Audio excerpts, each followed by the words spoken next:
Power doesn't always sit in parliament. Sometimes it stands on ancestral ground, where a king and a premier meet and history watches.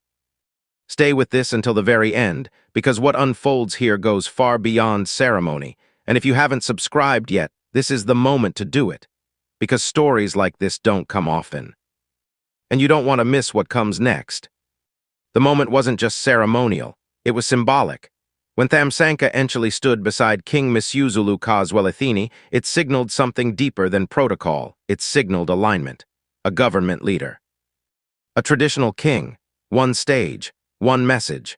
And behind that moment, a growing question began to take shape. Who really shapes the future of governance in KwaZulu-Natal? The official opening of the Provincial House of Traditional and Khoisan Leaders wasn't just another date on a calendar. It was a declaration that traditional authority is not fading into the background. It is repositioning itself. Inside that chamber, every voice carried weight, not just politically, but historically, culturally, and socially. Because in South Africa, power has never been one-dimensional. It has always existed in parallel, one side defined by ballots, the other by bloodlines. And on that day, those two worlds didn't clash, they stood side by side. Premier Enchili's presence was not accidental. It was deliberate, a recognition that traditional leaders are not relics of the past but active forces in the present. In many communities, their authority is immediate and deeply trusted, often reaching further than government structures ever could. King Misuzulu's presence carried a different kind of gravity. His reign has faced scrutiny, internal tensions, and constant public attention, yet moments like this reshape his image. Standing within a formal governance structure, he was no longer just a symbol of heritage. He was part of a living system influencing direction and decision-making. Keep watching closely, because this is where the balance of power begins to shift. And if you haven't already, subscribe now. You'll want to follow every twist of this unfolding story. The provincial house itself stands as a bridge, connecting tradition with modern governance.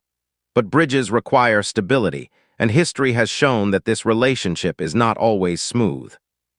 Questions of land control, authority, and jurisdiction have created friction for years. So when Enchili and Misuzulu stood together, it wasn't just unity on display. It was negotiation in motion. A visible effort to align two systems that have often operated in tension rather than harmony. The inclusion of Khoisan leaders adds another dimension entirely. For generations, these communities have pushed for recognition, and this platform signals a shift. It acknowledges voices that were once sidelined and brings them into a structure where they can no longer be ignored. But recognition alone is not enough.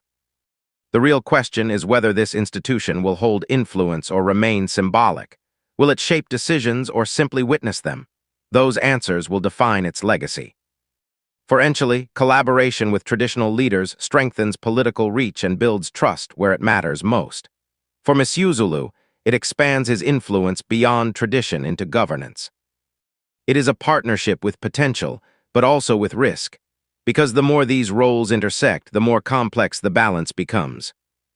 Too much overlap raises concerns about neutrality, while too little makes cooperation meaningless. The space between those extremes is where the real challenge lies. As the ceremony unfolded, it became clear this was not about honoring the past. It was about shaping what comes next.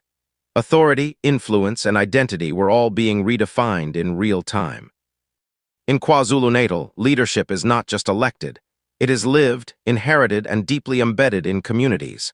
That reality cannot be ignored, and moments like this prove it. The opening of the provincial house marks a new phase, but what follows will determine its true impact. Whether this becomes a turning point or fades into routine depends on what happens after the applause ends. And as those doors opened, one quiet truth remained: power is no longer divided. It is being restructured, reshaped, and reimagined. If you've made it this far, you already see how deep this runs, so make sure you're subscribed and don't miss what comes next, because this story is far from over.